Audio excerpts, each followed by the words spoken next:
Assalomu alaykum obunachilar, yaxshimisizlar? Mana bugun ustaxonamizga ikkita bir xil, pashti bir xil pritoslar keldi. Hozir buni ochdik. Ochib qarasak, ikkalasining ham aybi pashti bir xil, ikkalasi ham motori kuygan. Endi bunga sabab bitta odamlar, o'zi egalari ko'p ishlatib qo'yishgan. Buni dam oltirmasdan ishlatishgan. O'zi pritoslarda 10-15 minut dam oltirib ishlatish kerak. Keyin bular uni ustiga filtrini ham qo'yishmagan. Shuning uchun ichiga changlar kirib, to'lgan, keyin motori kuygan.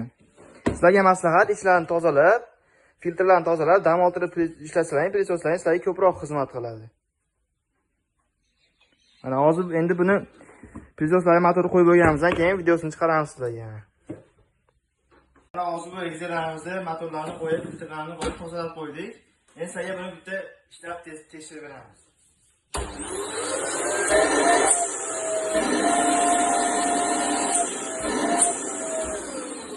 Yaxshi.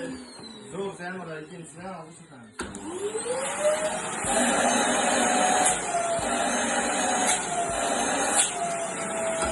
Ikkinchisi ham zo'r.